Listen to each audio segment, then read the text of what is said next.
সবাইকে আবারও শুভেচ্ছা জানিয়ে শুরু করছি আজকের ক্লাস। আজকে আমরা 21 নাম্বার অঙ্কটা সৃজনশীল অঙ্কগুলো করব, 21 এবং তারপরের অঙ্কগুলো অনুশীলনী 6.2। তো আশা করি সবাই ভালো আছো। যদি এই লেকচারে কোনো অংশ না বোঝা যায় তাহলে অবশ্যই কমেন্ট করে জানাবে। তাহলে এটার সমাধান শুরু করা যাক। সমাধান প্রথমে বলেছে ভগ্নাংশকে x, y ধরে ক নাম্বার সমীকরণ জোট গঠন করো। তা আমরা প্রথমে দেওয়া আছে ভগ্নাংশটি x, y লিখি। এটা যেহেতু আমাকে ধরতে বলেছে, দেওয়া আছে ভগ্নাংশটি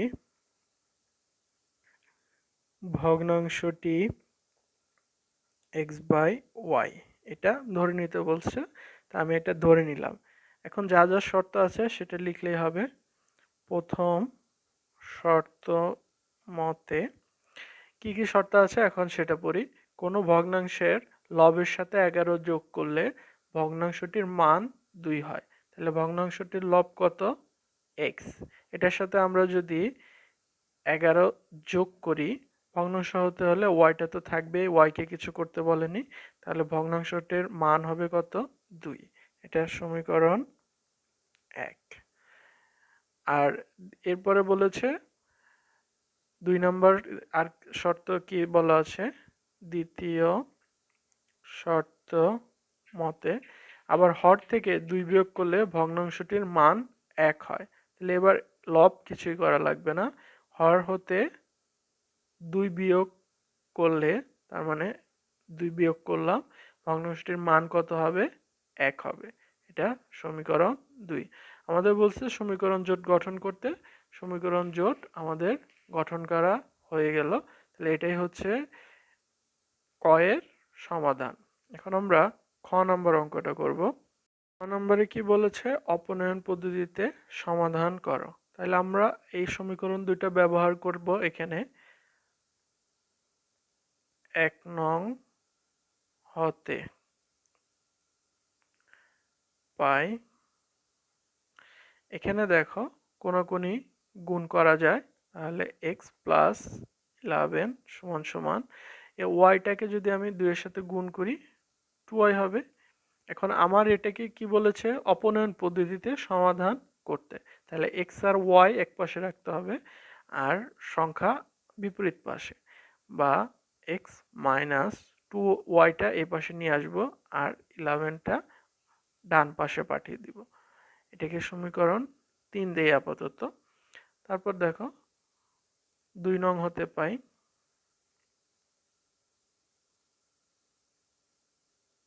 তাই 2 নং আগের মতোই, এখানে x থাকলো আর y মাইনাস 2 এটা 1 এর সাথে গুণ হলো, এটা যেহেতু নিচে আছে।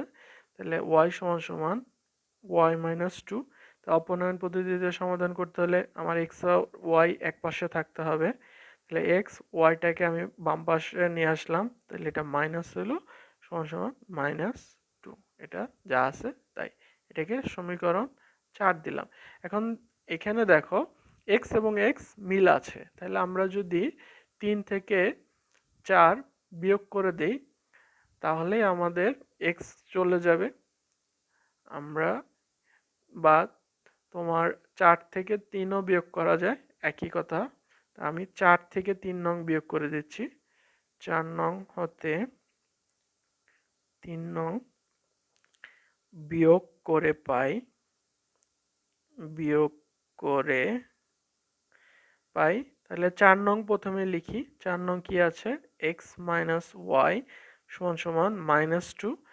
আর 3 নং এ আছে x, তাহলে এটা হবে মাইনাস, এরপর আছে মাইনাস 2, এটা হবে কি?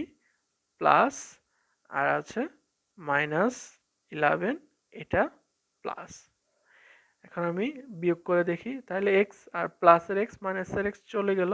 তাহলে এখানে মাইনাসের y আর প্লাসের 2y থাকতেছে, একটা প্লাসের y সমান সমান এখানে মাইনাসের প্লাসের 11 আর হচ্ছে মাইনাসের 2, তাহলে এখানে হচ্ছে প্লাসের 9।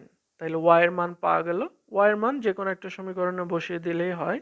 তাহলে ওয়াই এর মান 4 নং-এ বসাই, 4 নং-এ বসিয়ে পাই। তাহলে 4 নং-এ এখন আমরা ওয়াই এর মানটা বসাবো, এক্স মাইনাস, এখানে ওয়াই এর জায়গায় কত লিখব, 9 সমান সমান -2, বা এক্স সমান সমান, তাহলে এখানে -2টা থাকুক, এই -9টা ডান পাশে নিলে হবে প্লাসের 9, সুতরাং এক্স সমান সমান প্লাসের 7। তাহলে আমরা এক্স এবং ওয়াই পেয়ে গেছি, এটাই হচ্ছে আমাদের সমাধান। সুতরাং নির্ণেয় সমাধান x, y সমান সমান, x এর মান কত পেয়েছি 7, y এর মান 9, এটাই অ্যান্সার। আচ্ছা, গ নম্বরে বলেছে সমীকরণ জোটটির লেখ অঙ্কন করে ছেদবিন্দুর ভুজ ও কোটি নির্ণয় করা, অর্থাৎ সমাধানটাই নির্ণয় করতে বলেছে। তা আমরা এখন 3 নং সমীকরণ থেকে আগে y এর জন্য 3 নং সমীকরণ হতে পাই। তাহলে 3 নং সমীকরণ ছিল x মাইনাস 2y সমান সমান -11, y এর জন্য সমাধান করব, তাহলে -2y সমান সমান -11, এক্সট্রা এ পাশে গেলে হবে মাইনাস, মাইনাস দ্বারা গুণ করলে এটা হবে প্লাস, 11 মাইনাসের আছে এটা প্লাস, এক্সও মাইনাসের আছে এটা প্লাস হলো, বা y সমান সমান 11 প্লাস এক্স, এটা ডিভাইডেড বাই 2। এখন এটার জন্য এক্স এর ভিন্ন ভিন্ন মানের জন্য ওয়াই এর ভিন্ন ভিন্ন মান বের করে আমরা ছক ছক তৈরি করব। আমরা এই কথাটা লিখে নেই, এক্স এর বিভিন্ন মানের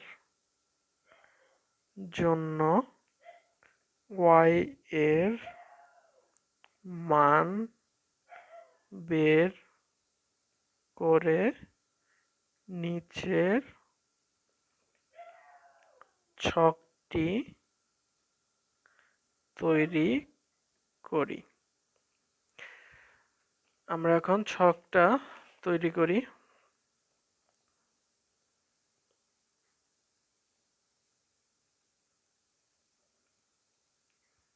ছকে প্রথমে এক্স, ওয়াই, তারপর ওয়াই।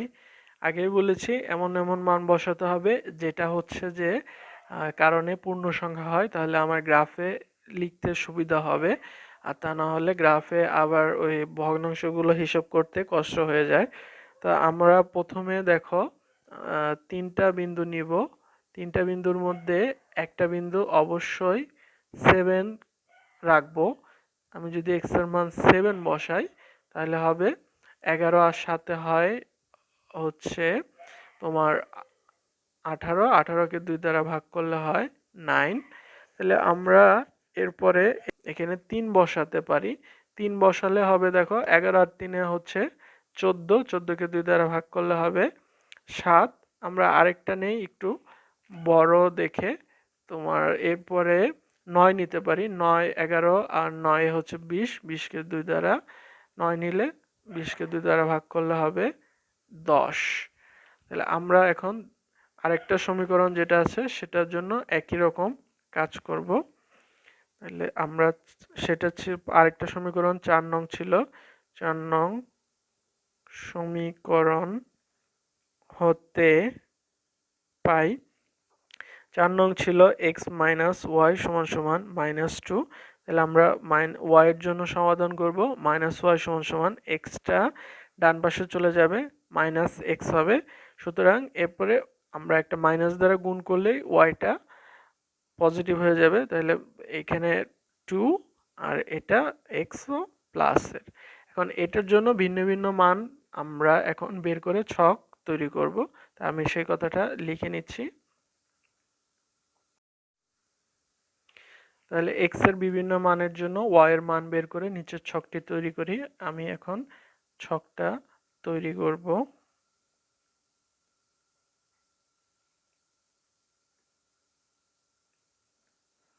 প্রথমে এক্স, এরপর ওয়াই, তাহলে এখানেও একই কথা, আমাদের 7 যদি আমি নেই, 9 একটা বের হবেই। তাহলে 7 যদি নেই, 7 আর 2 9। আমি হচ্ছে এখানে সবগুলো পজিটিভ মানই নিব, যে কোনো মান এখানে নেওয়া যায়, যেহেতু এখানে কোনো সংখ্যা দিয়ে ভাগ করার কোনো ব্যাপার নেই। তাহলে আমি একটা নিলাম 5, তাহলে 5 নিলে হবে 7, আরেকটা নেই 9, তাহলে 9 নিলে হবে 11। তাহলে এখন আমরা গ্রাফ অঙ্কন করব। গ্রাফে প্রথমে আমরা দুটো অক্ষ আগে দিয়ে নিই। যেহেতু আমার এখানে দেখো ওয়াই অক্ষের কোনো নেগেটিভ মান নেই, সেজন্য আমি গ্রাফের এক্স এর অক্ষের যে রেখাটা আছে সেটা একটু নিচের দিকেই নিচ্ছি। প্রথমে এটা নিলাম, আর ওয়াই এক্স এরও কোনো নেগেটিভ যেহেতু মান নেই, তাই এটাও একদম আমি বাম দিক বরাবর নিচ্ছি।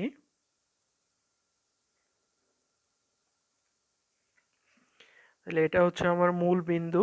ডান দিকে গেলে হবে হচ্ছে এক্স অক্ষের প্লাসের, বাম দিকে গেলে এক্স অক্ষের মাইনাসের, উপরের দিকে গেলে ওয়াই অক্ষের প্লাসের, নিচের দিকে গেলে ওয়াই অক্ষের মাইনাসের। তাহলে আমরা এখন বিন্দুগুলো বসাই।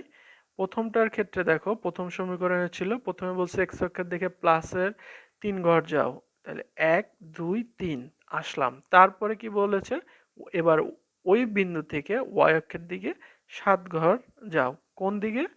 প্লাসের দিকে। তাহলে এই যে 1 2 3 আসলাম, এরপর 7 ঘর যাব, এই যে 5 6 7।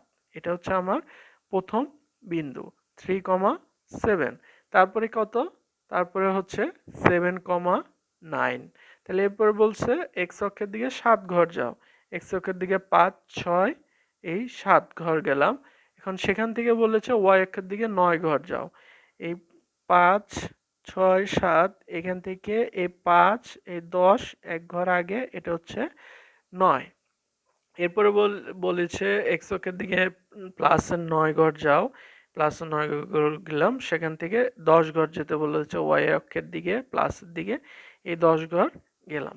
আমি 3টা বিন্দু পেয়েছি, বিন্দুগুলো এখানে লিখে দেই।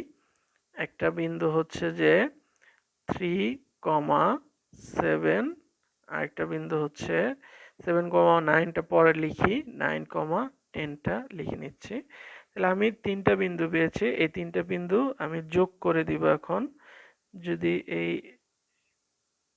3টা বিন্দু আমি যোগ করে দিলাম, তারপর বাড়িয়ে দিলাম। এরপর 2 নং সমীকরণের আমরা বিন্দুগুলো বসাবো। 2 নং সমীকরণের বিন্দুগুলো কি ছিল? প্রথমে ছিল 5,7, এক্স অক্ষের দিকে 5 ঘর যেতে বলেছে, গেলাম। তারপর ওয়াই অক্ষের দিকে 7 ঘর, এই 5 এই 6 এই 7 ঘর। তারপরে বিন্দুটা কত? তারপরে হচ্ছে যে এটাই হবে 7,9, 7,9। তারপরে হচ্ছে যে এটার বসানোর দরকার নেই, 9,11। তাহলে এক্স অক্ষের দিকে 9 ঘর, ওয়াই অক্ষের দিকে 11 ঘর। এই এটা হচ্ছে আমার 9,11। একটু বড় নিলে আর একটু সুবিধা হতো। তা আমরা এই 3টা বিন্দু পেলাম। তাহলে এবার এই বিন্দুটা লিখে ফেলি। এটা হচ্ছে 7,9 আমাদের সমাধান বিন্দু, যেটাকে আমরা এ ধরি। এই যে এটাই হচ্ছে যে আমার লেখাটাই। তাহলে আমরা বিন্দু 3টা যোগ করে দিলাম, এরপর বর্ধিত করে দিলাম। এটা হচ্ছে আমাদের, আমরা এটা ছক 2 দিতে পারি, যেহেতু আমাদের সমীকরণ অনেক হয়ে গেছে। এটা ছক 2 থেকে এসেছে, লিখে দিলাম। আর এটাকে ছক 1 দেই, ছক 1। তাহলে আমাদের এই রেখাটা হচ্ছে ছক 1 হতে আমরা পেয়ে গেছি। তাহলে আমাদের চিত্র আঁকা হয়ে গেল। সমাধান বিন্দু হচ্ছে 7,9। আমরা এখন সেই মুখস্থ কথাগুলো লিখব, লিখে আমাদের অঙ্কটা শেষ করে দিব। মুখস্থ কথা আমরা লিখে নিয়েছি। এখন একটু আবার বলে দিচ্ছি। মনে করি এক্স ও এক্স প্রাইম ও ওয়াই প্রাইম যথাক্রমে এক্স অক্ষ ও ওয়াই অক্ষ এবং ও মূল বিন্দু। উভয় অক্ষের ক্ষুদ্রতম বর্গের প্রতি বাহুর দৈর্ঘ্যকে একক ধরি। যেহেতু আমরা চিত্র আঁকার সময় এক ঘর সমান সমান এক একক ধরেছি, মানে এক হলে আমরা এক ঘরই গিয়েছি, সেজন্য প্রতি বর্গ বাহু সমান সমান এক একক বা প্রতি বাহুর দৈর্ঘ্যকে একক ধরি। এরপর প্রথম সমীকরণের ক্ষেত্রে 3,7 7,9 9,10 বিন্দুগুলোকে লেখ্য কাগজে স্থাপন করি। এই বিন্দুগুলোকে যোগ করলে একটি সরল রেখা পাওয়া যায়। সরল রেখা তো পাওয়াই যাবে, কারণ এখানে কি এক্স এবং ওয়াই আমরা যে সমীকরণটা নিয়েছি তার পাওয়ার হচ্ছে এক, অর্থাৎ এগুলো একঘাত সমীকরণ। একঘাত সমীকরণের আমরা যদি গ্রাফ আঁকি তাহলে সরল রেখাই পাওয়া যাবে সবসময়। যদি দুই ঘাত হতো তাহলে বৃত্ত পেতাম। একটি সরল রেখা পাওয়া যায়, সরল রেখাটি উভয় দিকে বর্ধিত করি। অতএব এটি আমাদের যেহেতু বলেছিল সমীকরণ জোটের লেখচিত্র অঙ্কন করো, সেজন্য আমরা সমীকরণ জোটটা এখানে লিখে দিচ্ছি। এক্স প্লাস 11 বাই ওয়াই সমান সমান 2 সমীকরণটির লেখো। তাহলে আমরা পরের সমীকরণ জোটটির জন্য একইভাবে পরের সমীকরণ জোট 5,7 7,9 9,11 বিন্দুগুলোকে লেখ কাগজে স্থাপন করি। এই বিন্দুগুলো যোগ করে একটি সরল রেখা পাওয়া যায়। সরল রেখাটি উভয় দিকে বর্ধিত করি। অতএব এটি x বাই ওয়াই মাইনাস 2 সমান সমান 1 দ্বিতীয় সমীকরণ জোট সমীকরণটির লেখ। এখন ছেদবিন্দুর স্থানাঙ্ক নির্ণয়। ধরি সরল রেখা দুটি পরস্পর এই বিন্দুতে ছেদ করে। আমরা এই যে চিত্রটা এঁকেছি সেটা ধরলাম এই বিন্দুতে ছেদ করেছে। এ বিন্দু উভয় রেখার সাধারণ বিন্দু। এ বিন্দু উভয় রেখার সাধারণ বিন্দু, এর স্থানাঙ্ক উভয় সমীকরণকে সিদ্ধ করে, এটা আগেই বুঝেছো। লেখ থেকে দেখা যায় যে এ বিন্দুর ভুজ ও কোটি যথাক্রমে 7,9, অর্থাৎ এখানে এক্স এর মান কত ছিল 7, ওয়াই এর মান 9। তাহলে এক্স এর মান হচ্ছে ভুজ, ওয়াই এর মান হচ্ছে কোটি, এটাই নির্ণয় করতে বলেছে। সুতরাং নির্ণেয় ভুজ সমান সমান 7 এবং কোটি সমান সমান 9। এটাই হচ্ছে সমাধান। আজকে এই পর্যন্তই, দেখা হবে আগামী ক্লাসে। সবাইকে ধন্যবাদ।